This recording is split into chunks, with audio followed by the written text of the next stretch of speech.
Buenos días. Buen día, doctor. Sí, doctor. Bueno, empecemos pues. Eso que están viendo ahí es el diafragma cubierto en la parte superior por la pleura diafragmática, que como ya saben es pleura parietal. Después está el músculo diafragma y después esta cubierta que está aquí es el peritoneo parietal. Entonces, y después entonces tienen la cavidad abdominal. En la cavidad abdominal vamos a encontrarla así cuando ustedes retiran la pared abdominal.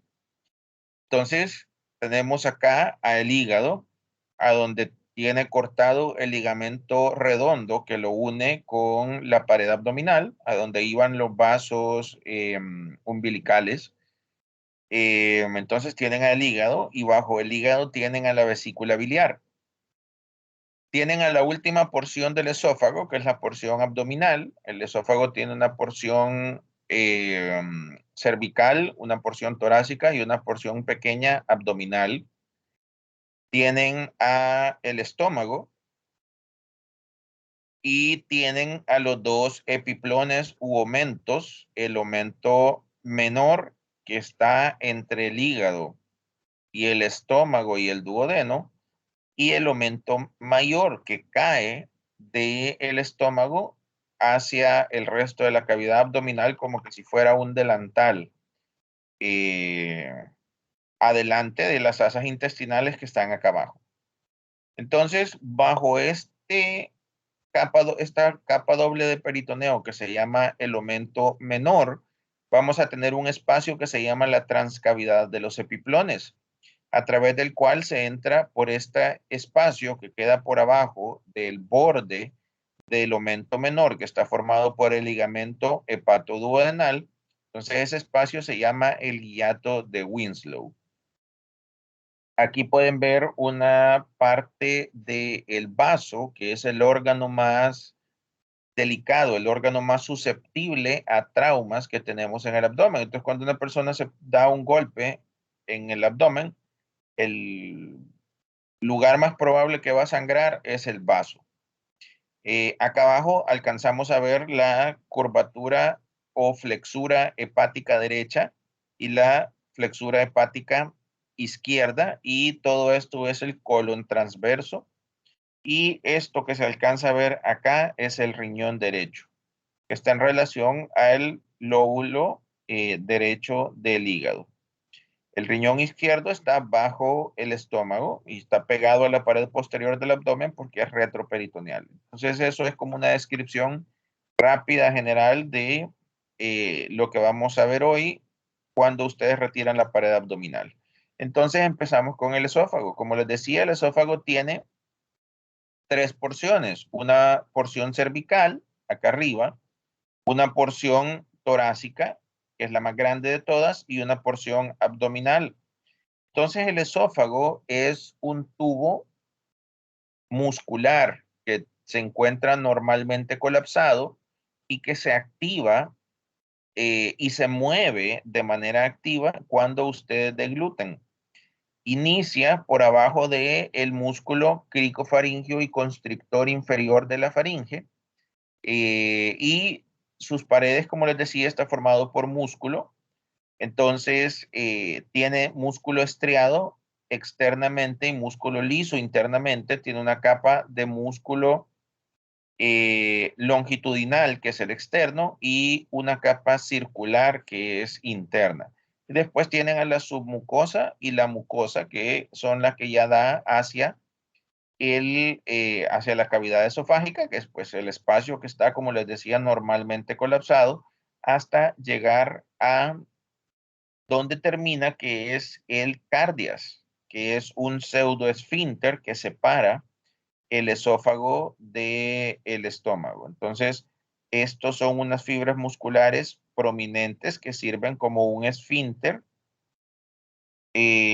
No es un esfínter porque no tiene fibras circulares, son fibras que van en sentido longitudinal y transversal, pero que pueden cerrar la comunicación existente entre el estómago y el esófago y en condiciones normales impedir el reflujo gastroesofágico, que es el reflujo, es esa sensación de ardor y un sabor amargo que se siente en la boca cuando el contenido estomacal se regresa hacia el esófago, provocando una inflamación en la parte distal del esófago y provocando que a veces se le vienen esas cosas que la gente le dice las agruras, eh, y que tiene diversos orígenes. Entonces, el esófago tiene tres porciones y esas tres porciones tienen tres diferentes constricciones, que son lugares a donde el esófago se adelgaza eh,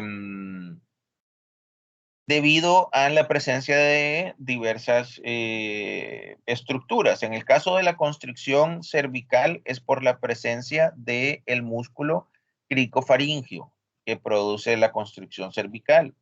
En el caso de la torácica es por la presencia de los bronquios y de el arco de la aorta que produce que da la vuelta por ahí y produce la constricción torácica. Y en la constricción abdominal es por el espacio estrecho a través del cual pasa por el agujero esofágico del diafragma. Entonces se produce la tercera constricción. Esto se puede ver en un examen que se conoce como el trago de bario, que es que le dan un líquido que contiene bario, que es una sustancia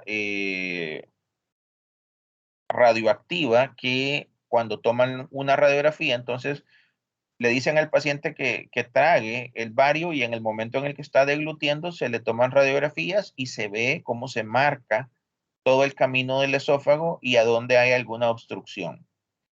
Entonces, bueno, es ahí. Otra cosa es que las tres partes del esófago están irrigadas por arterias diferentes. Entonces, en el caso de la porción cervical está irrigado por arterias, por ramas esofágicas de la arteria tiroidea inferior principalmente. En la porción torácica está irrigado por ramas esofágicas de la aorta abdominal con contribuciones de las arterias pericardiofrénicas. Y en la porción abdominal está irrigado por ramas esofágicas de las frénicas inferiores. Entonces, tres construcciones, tres orígenes diferentes de la irrigación en los tres niveles diferentes que tiene el esófago.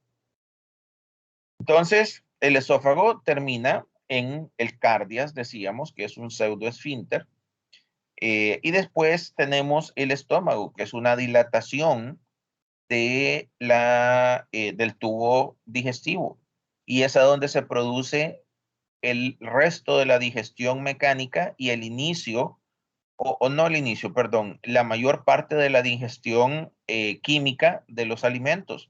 La digestión enzimática empieza cuando la comida se mezcla con la saliva y produce, aparte de, por supuesto, de la masticación que produce que se transforme en una masa mezclada con saliva que se conoce como el bolo alimenticio. Eso es lo que llega al estómago y en el estómago se mezcla con ácidos gástricos que son secretados por glándulas que se encuentran en las rugosidades dentro de la mucosa del estómago y además se produce una mezcla mecánica también. Entonces se produce una mezcla donde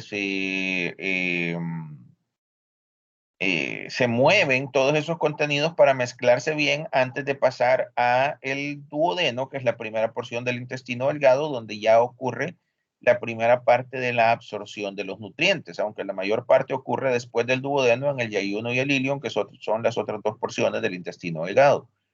Entonces, el estómago tiene diversas partes. Va a tener una cara anterior y una cara posterior. Tiene una curvatura mayor, que es todo esto de acá, y una curvatura menor, que es esta de aquí. Entonces, en la curvatura menor se va a insertar la porción gastrohepática o hepatogástrica de el aumento menor. Y en la curvatura mayor se va a insertar o de ahí van a ser el aumento mayor, que recuerden que son capas dobles de peritoneo. Entonces, el peritoneo que viene cubriendo a el hígado se une para formar la capa doble que va a unir el hígado con la curvatura menor del estómago, y eso es el aumento menor. Después se vuelven a dividir esas dos capas, una pasa por adelante y la otra por atrás, y se unen nuevamente en la curvatura mayor para formar el aumento mayor. Tienen el fondo, que es la porción superior del estómago, y es a donde les decía cuando mirábamos aquella radiografía de tórax que queda una burbuja de aire que radiológicamente se conoce como la burbuja gástrica. Después tenemos al cuerpo, después tenemos al antro pilórico, que tiene forma como de embudo, para terminar finalmente en el píloro, que es un esfínter verdadero. Como todos los esfínteres, pues abre y cierra para permitir el paso del contenido eh, que va a pasar del estómago a el duodeno, y que impide el flujo retrógrado de eso hacia el estómago. Entonces, las capas del estómago son capas musculares, igual que todo el tubo digestivo.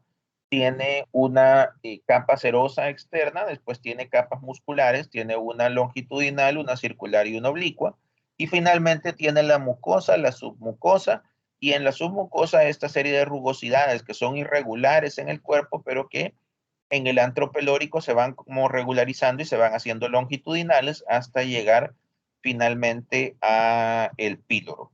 Entonces, el estómago, fondo, cuerpo, antropilórico, píloro, curvatura menor, curvatura mayor, y la porción del cardias, que es un pseudoesfínter, y acá arriba el esófago.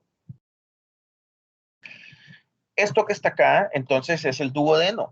El duodeno, que es la primera porción y la única que vamos a ver el día de hoy del intestino delgado, es lo que se continúa después del píloro, y tiene tres porciones: una porción superior, una porción descendente, una porción inferior y una porción ascendente. Inicia en el píloro y termina en este ángulo que está acá, que se llama la flexura duodeno-yeyunal, también conocido como el ángulo de Treitz. Y este ángulo está así porque todo esto que está acá es retroperitoneal, o sea, tiene el peritoneo adelante, que lo está deteniendo pegado a la pared abdominal posterior. Pero esta última porcioncita se hace intraabdominal, o sea, el peritoneo llega hasta acá, y después esto entra a ser intraperitoneal, y acá se inserta un ligamento que se llama el ligamento de Treitz, que viene desde uno de los pilares del diafragma y lo eleva. Entonces hay este cambio súbito de dirección, que es lo que se conoce como el ángulo de Treitz, y ese es el lugar a donde termina el duodeno. Entonces, nosotros sabemos exactamente a dónde termina, a dónde empieza y a dónde termina el duodeno. Después viene el yeyuno, y sabemos a dónde empieza el yeyuno y a dónde termina el ilion, pero el cambio entre yeyuno e ilion es un cambio progresivo, o sea, no hay un lugar exacto a donde deje de llamarse yeyuno y pase a llamarse ilion. El duodeno, permítanme,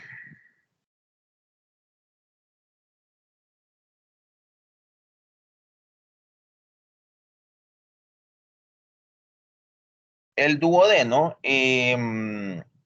es clínicamente importante porque es el lugar a donde van a terminar la vía biliar, que es el lugar por donde la bilis llega a el intestino delgado, y también es el lugar a donde va a terminar las secreciones exócrinas del páncreas, que es una de las glándulas accesorias al tubo digestivo.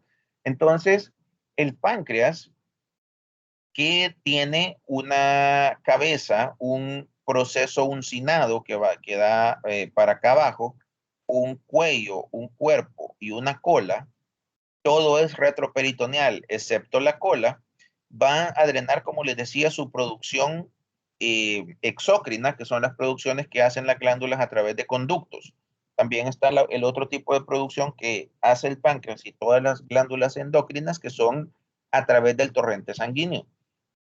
Entonces, glándulas que tienen conductos son exócrinas y glándulas que no tienen conductos y que sus enzimas, que es lo que hacen las glándulas, se dirijan al torrente sanguíneo directamente, son glándulas endócrinas. El páncreas es tanto exócrino como endocrino porque produce enzimas pancreáticas que son enzimas que van a ayudar a la digestión, eh, a, la, a digerir los alimentos, o sea, pasar moléculas grandes a moléculas más simples que puedan ser absorbidas en el yeyuno y el ilion principalmente. Y entonces eso se produce a través de este conducto que se llama el conducto pancreático principal y el conducto pancreático accesorio. Estos van a terminar en dos ampollas eh, pancreato-duodenales que se llaman la ampolla pancreato-duodenal mayor y la menor. La mayor, se conoce como la ampolla de Vater y esta como la ampolla de Santorini. En cada uno de ellos se encuentra un esfínter. El esfínter de acá se llama el esfínter de Oddi y es el que cierra no, en la mayor parte del tiempo. Esto se encuentra cerrado y entonces tanto la bilis como las enzimas pancreáticas se encuentran detenidas en su flujo en los conductos estos. Ahora, cuando ustedes ingieren alimentos, se produce un estímulo que hace que se abra el esfínter en la ampolla de Vater y salgan estas enzimas pancreáticas y la bilis hacia el intestino. La bilis ayuda a la saponificación de las grasas, o sea, a la destrucción, no, destrucción no es la palabra, pero es a eh, a transformar moléculas de lípidos en moléculas más pequeñas. La ruptura, Es, rompimiento, ¿cómo? un rompimiento de moléculas. Sí, básicamente dividen las moléculas en moléculas más simples, eh, que es como el efecto que tiene el jabón sobre las grasas, pues cuando ustedes se lavan las manos, eso es una saponificación de la grasa y por eso el jabón es bueno para eso. Eh, entonces, la bilis produce ese efecto y las enzimas pancreáticas producen un efecto parecido, especialmente en proteínas, aunque también actúa en grasas y carbohidratos, para continuar con el proceso de digestión de los alimentos. Entonces, si ustedes ven el duodeno, las cuatro porciones del duodeno que dijimos que son superior, descendente, inferior y ascendente, están como rodeando a la cabeza del páncreas y todo esto es retroperitoneal. Entonces, las ampollas pancreato duodenal mayor y menor están en la segunda porción del duodeno, que es la porción descendente. Esto pues es lo que ya les había dicho, que es el páncreas con sus partes, la cabeza, el proceso uncinado, el cuello, el cuerpo y la cola. Todo es retroperitoneal excepto la cola que es intraperitoneal y que tiene un meso, o sea, una capa doble de peritoneo que lo une con la pared abdominal posterior. El hecho de que sea retroperitoneal implica que los dolores generados en el páncreas duelen en la espalda, no tanto en la cavidad abdominal como los dolores, por ejemplo, intestinales, porque obviamente el páncreas se encuentra pegadito ahí a la pared posterior. Entonces las pancreatitis que generan uno de los dolores más fuertes eh, que se pueden sentir, duelen en la cara posterior, o sea, en el flanco izquierdo, pero más que todo irradiado a la cara posterior del abdomen. Bueno, eso es páncreas. Esto que está acá es la glándula más grande del cuerpo y el órgano, aparte de la piel, más grande del cuerpo, que es el hígado. El hígado está constituido si ustedes lo ven acá superficialmente, por dos lóbulos, el derecho y el izquierdo. El derecho externamente es más grande que el izquierdo, pero porque está dividido por este ligamento que se llama el ligamento falciforme, que como todos los ligamentos en la cavidad abdominal es una capa doble de peritoneo. En el extremo del ligamento falciforme van a encontrar al ligamento redondo, a donde están los vasos umbilicales colapsados. Y les decía que eso superficialmente nos va a dividir el hígado en dos lóbulos grandes, derecho e izquierdo. Ahora, internamente, la división entre los lóbulos es un poco más hacia la derecha, de manera que los lóbulos son mucho más simétricos, no es tan grande la diferencia entre los dos lóbulos de manera interna. Entonces, lóbulo derecho e izquierdo, y hay otros dos lóbulos que se alcanzan a ver desde la porción abdominal, desde la cara abdominal, que es esta que está acá, del hígado. Esto es toda la cara diafragmática, que tiene una anterior y una posterior, más una superior, que es la que está en contacto con el centro tendinoso del diafragma y la cúpula diafragmática derecha. Arriba tenemos estos ligamentos que son los ligamentos coronarios, que terminan formando unos engrosamientos que se llaman los ligamentos triangulares. Entonces hay un ligamento triangular derecho y uno izquierdo, el ligamento coronario, el ligamento falciforme y el ligamento redondo. Entre el ligamento coronario, o sea, atrás del ligamento coronario hay una porción que no tiene cobertura de peritoneo que se llama la porción desnuda. Y en el hilio hepático que está acá abajo también hay una porción desnuda. O sea, no está cubierta por peritoneo. Esto es la cara posterior y se alcanza a ver una parte de la cara abdominal. Entonces, todo esto que está acá, les decía que está por atrás del ligamento coronario, es la zona desnuda, que no es la que está descubierta de peritoneo. Y también acá podemos ver a los otros dos lóbulos, que son el lóbulo caudado y el lóbulo cuadrado. Entonces tenemos cuatro lóbulos, derecho, izquierdo, caudado y cuadrado.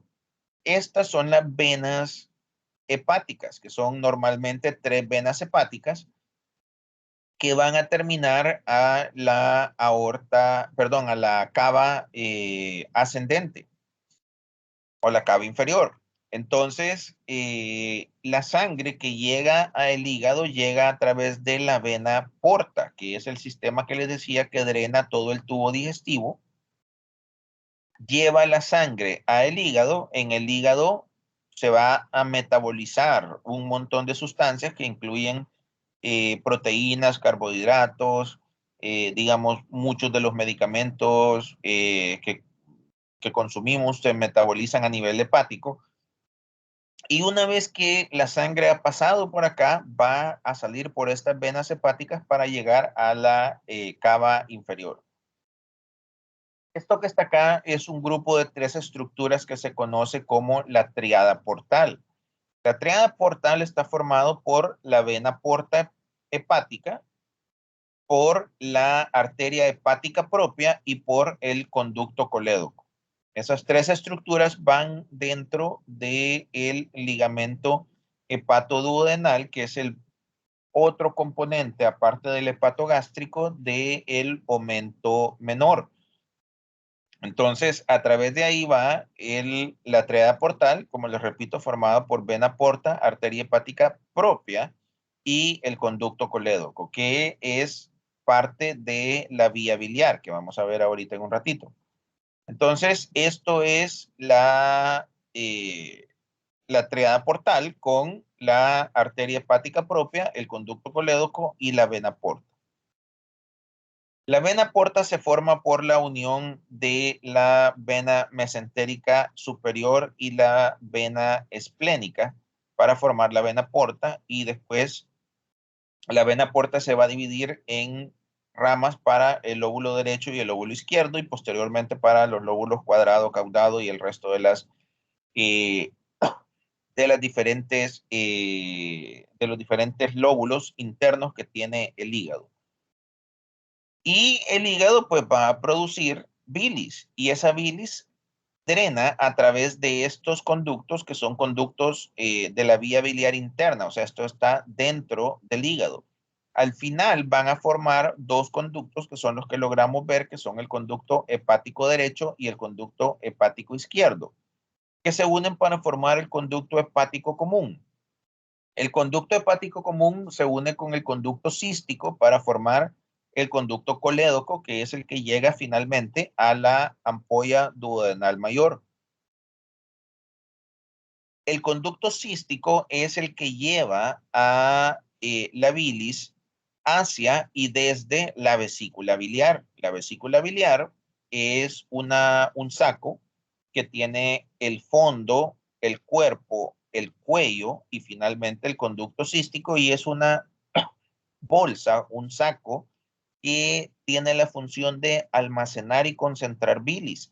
Entonces, la bilis nunca deja de producirse, siempre está fluyendo a través de los conductos biliares hasta pegar en, perdón, hasta pegar en la ampolla de váter, en el esfínter de Oddi. Entonces, cuando el esfínter de Oddi está cerrado y la bilis no puede llegar a la segunda porción del duodeno, entonces lo que hace es regresarse y meterse a la vesícula biliar, a donde, como les decía, se almacena y se concentra para el momento en el que ustedes consumen alimentos. Ese consumo de alimentos va a hacer que se abra el esfínter y que se contraiga el músculo liso que se encuentra en las paredes de la vesícula biliar. Y así la bilis se expulsa y se mezcla con los alimentos para cumplir su función. Aparte, no solo está dedicada a la saponificación de la grasa, sino también es una sustancia de desecho. Entonces, por aquí se desechan eh, moléculas que no son útiles para el cuerpo y que se han metabolizado en hígado. Entonces, por ejemplo, hay un montón de medicamentos, como les decía, que se metabolizan en hígado y se desechan a través de la bilis. Por eso es que hay medicamentos que hay que tener cuidado en pacientes que tienen problemas hepáticos, porque como se metabolizan en el hígado, si nosotros le damos esos medicamentos, vamos a hacer trabajar al hígado más y entonces podemos empeorar una condición. Por ejemplo, en el hígado graso avanzado o la cirrosis, nosotros no podemos dar ciertos medicamentos dentro de los más comunes. Por ejemplo, los AINES que se metabolizan en hígado. Los AINES incluyen el ibuprofeno, el diclofenac, el desquetoprofeno y todos estos medicamentos antiinflamatorios.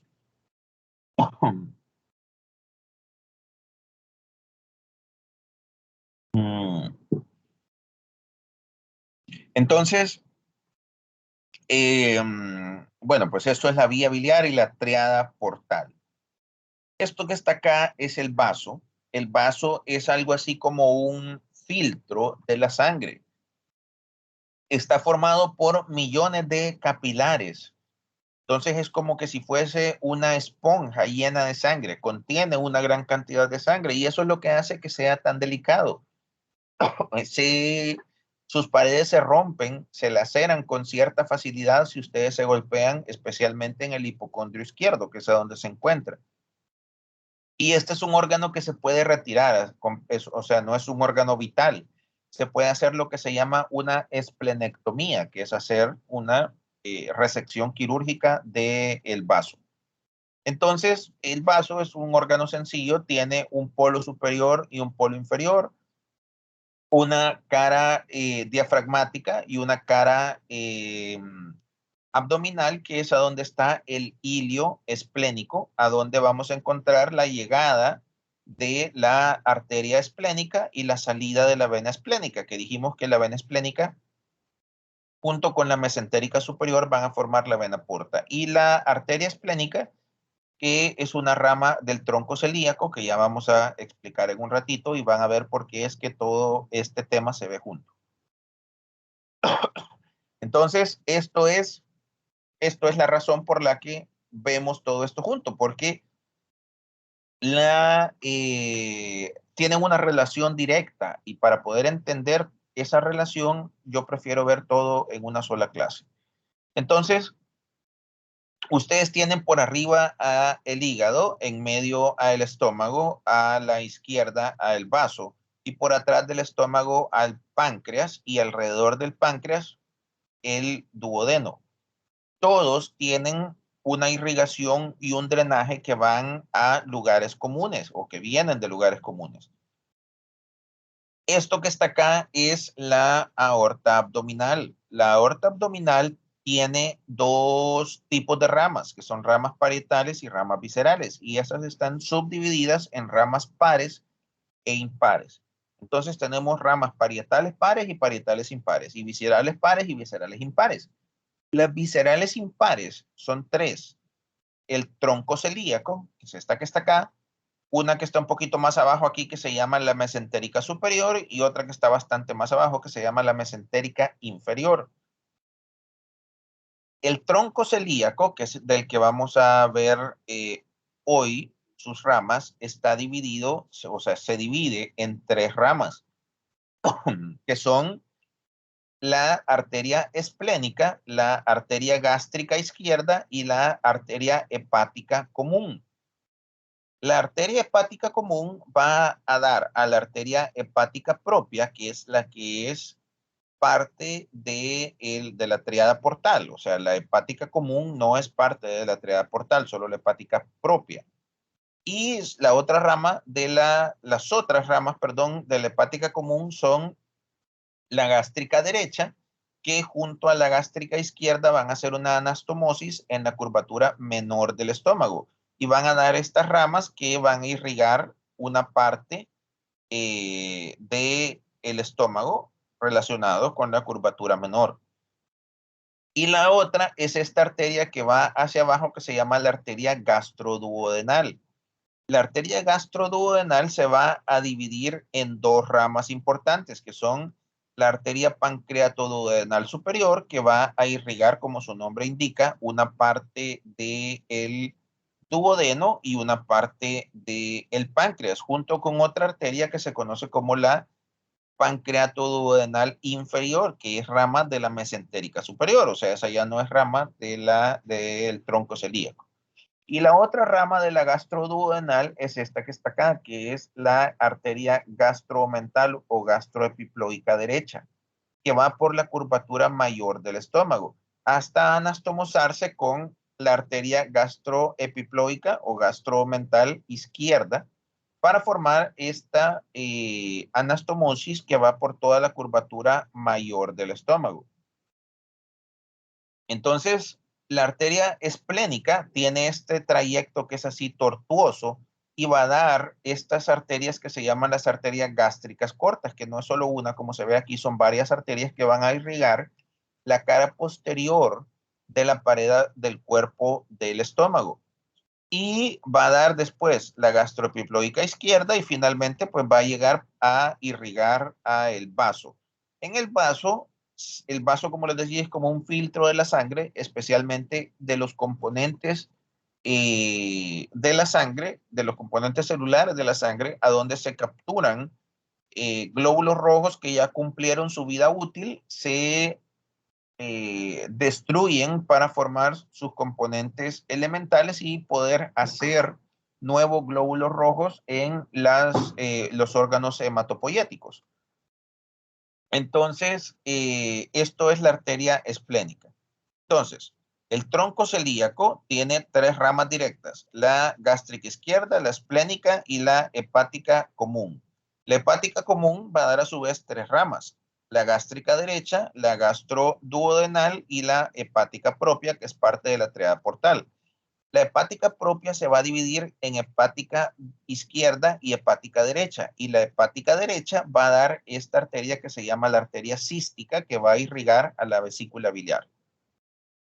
La arteria gastroduodenal se va a dividir en la pancreatoduodenal superior y en la gastromental derecha, que se va a anastomosar con la gastromental izquierda, que es una rama de la esplénica. Y la esplénica a su vez da las ramas gástricas cortas, que van a irrigar a el estómago. Entonces, el estómago al final está irrigado por gastroepiploica izquierda, derecha, gástrica izquierda, gástrica derecha y arterias gástricas cortas. Eh, ok, entonces eso en cuanto a la irrigación. Esta es otra imagen a donde pueden ver así de forma un poco más realista cómo es el tronco celíaco. Entonces tienen tronco celíaco, la gástrica izquierda, la esplénica y la hepática común. Acá tienen a la hepática propia, la gástrica derecha, la gastroduodenal y después de la gastroduodenal tenemos a la arteria pancreatoduodenal superior y a la que está cortada acá, que es la gastromental derecha. Acá tenemos a la arteria gastromental izquierda, que se va a anastomosar con la derecha. Obviamente aquí está retirado el estómago y por eso podemos ver acá abajo a el páncreas con sus partes. Este es el cuerpo y esta es la cola. Y las arterias pancreáticas que van a irrigar el cuerpo del páncreas que se originan de la arteria esplénica. Entonces, la arteria esplénica va a dar también estas arterias que son las arterias pancreáticas para complementar a las arterias pancreatoduodenal superior, que es rama de la gastroduodenal, que es rama de la hepática común, y la pancreatoduodenal inferior, que es rama de la mesentérica inferior, que es esta arteria grandota que está acá. La arteria aorta se quedó por abajo del duodeno. Entonces, esto que están viendo aquí es la arteria mesentérica superior. Y la vena mesentérica superior que se va a unir con la vena esplénica para formar a la vena porta, que la tienen acá, formando la tríada portal. Esto es la parte de las venas. Entonces, como les decía, el tubo digestivo, ven como desde el recto, el tubo digestivo drena a través de este sistema que es el sistema venoso portal. Desde la porción inferior del esófago hasta la porción superior del recto, todo el tubo digestivo, toda la sangre venosa del tubo digestivo drena por el sistema venoso portal. Entonces, estas venas toman el mismo nombre de las arterias que forman, que lo vamos a ver en la siguiente clase, pero al final van a ver que se forman la arteria mesentérica superior, la vena mesentérica superior y la vena mesentérica inferior. La vena mesentérica inferior, en la mayor parte de los pacientes, va a terminar a drenar a la vena esplénica. Y la vena esplénica se une con la mesentérica superior para formar la vena porta hepática. Ahora, esto puede tener variaciones anatómicas y a veces termina la mesentérica inferior en la mesentérica superior.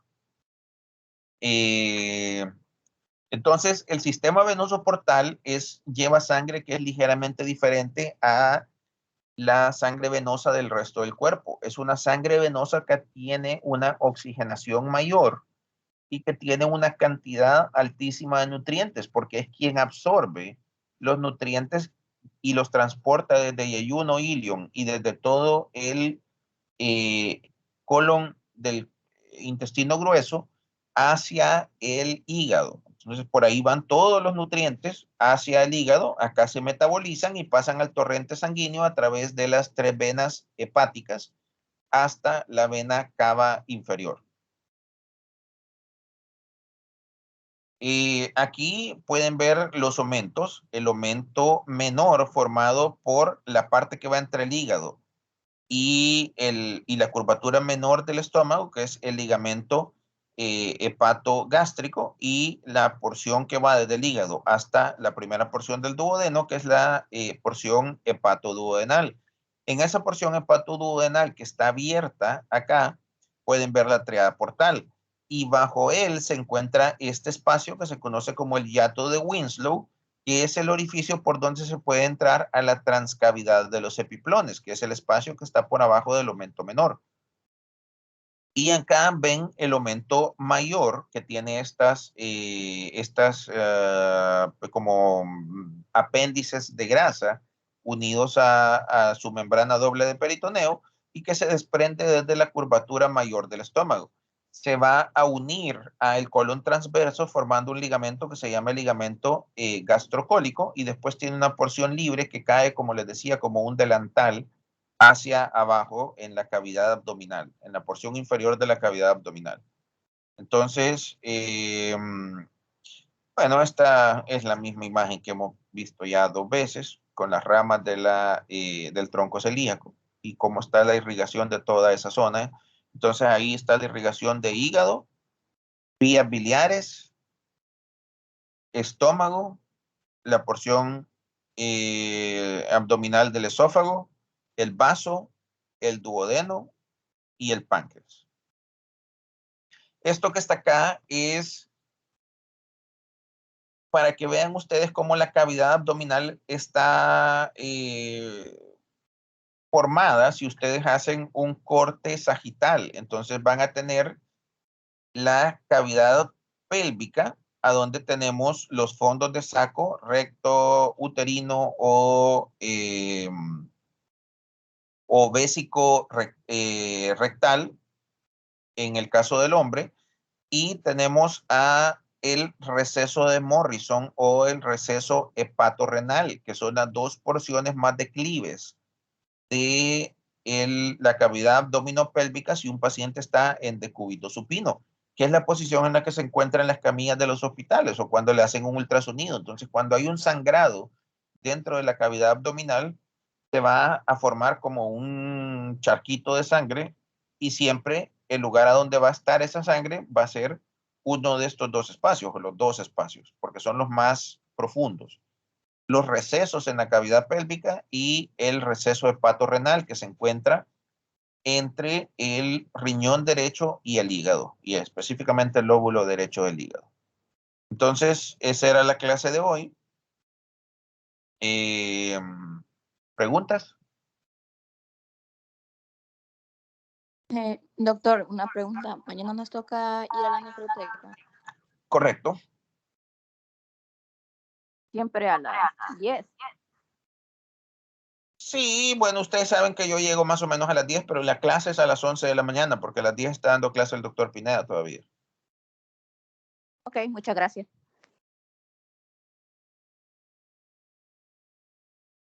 ¿Más preguntas?